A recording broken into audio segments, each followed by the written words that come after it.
you very much. Well, tell you what.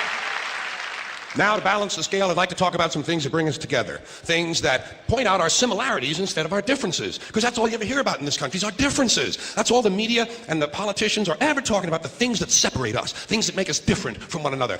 That's the way the ruling class operates in any society. They try to divide the rest of the people. They keep the lower and the middle classes fighting with each other so that they, the rich, can run off with all the fucking money. Fairly simple thing, happens to work. You know, anything different, that's what they're going to talk about. Race, religion, ethnic and national background, jobs, income, education, social status, sexuality, anything you can do, keep us fighting with each other so that they can keep going to the bank. You know how I describe the economic and social classes in this country? The upper class keeps all of the money, pays none of the taxes. The middle class pays all of the taxes, does all of the work. The poor are there just to scare the shit out of the middle class. Keep them showing up at those jobs. So stirring up the shit is something I like to do from time to time, but I also like to know that I can come back to these little things we have in common, little universal moments that we share separately, the things that make us the same. They're so small we hardly ever talk about them. Do you ever look at your watch and then you don't know what time it is? And you have to look again, and you still don't know the time. So you look a third time and somebody says, "What time is it?" You say, "I don't know." Do you ever notice how sometimes all day Wednesday, you keep thinking it's Thursday? And it happens over and over all day long. And then the next day, you're all right again. Do you ever find yourself standing in one of the rooms in your house and you can't remember why you went in there?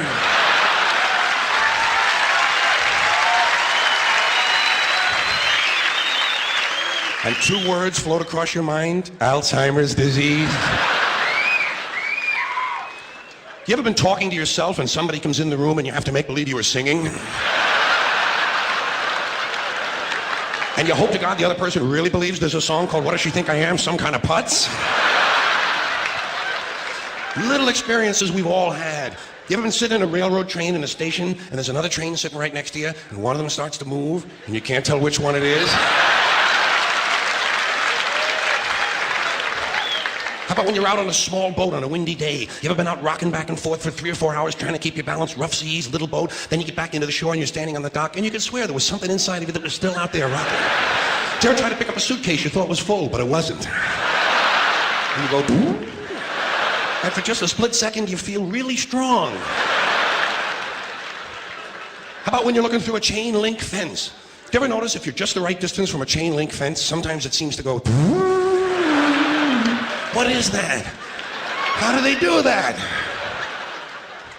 Did you ever try to tell somebody they have a little bit of dirt on their face? You can never get them to rub the right spot, can you? Say, "You got a little bit of dirt right here." They always go, "Where? Here?" And you just want to slap the bastard.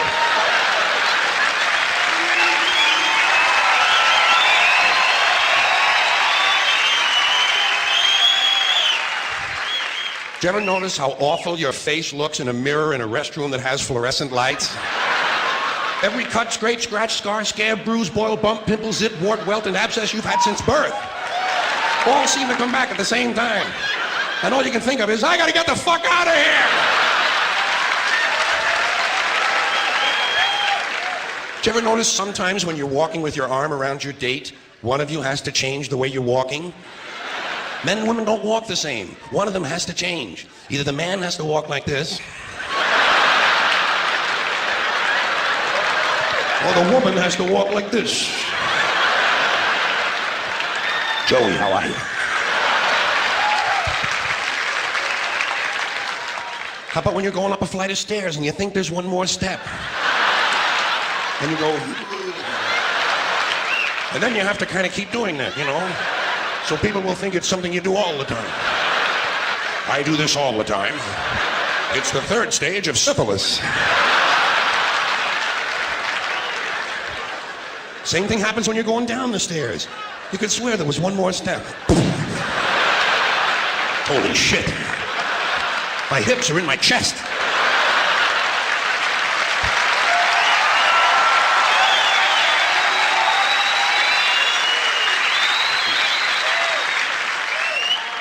When you drink grapefruit juice in the morning, do you go like this? I do too. Why do we drink it? It's like ice cream throat. You know when you've been eating ice cream too fast and you get that frozen spot in the back of your throat, but you can't do anything about it because you can't reach it to rub it? You just have to kind of wait for it to go away, and it does? Then what do? Eat more ice cream! What are we, fucking stupid? Did you ever fall asleep on a late afternoon and wake up after dark and you don't know what goddamn day it is?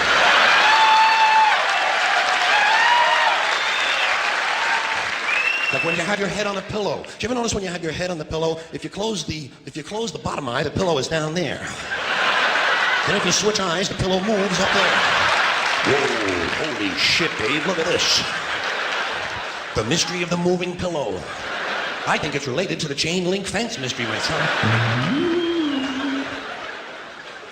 Did you ever have to sneeze while you're taking a piss? It's frightening, isn't it? It's frightening because actually you can't do it. It's physically impossible to sneeze while pissing. Your brain won't let it happen. Your brain says, stop pissing! We're going to sneeze now! Because your brain knows you might blow your asshole out.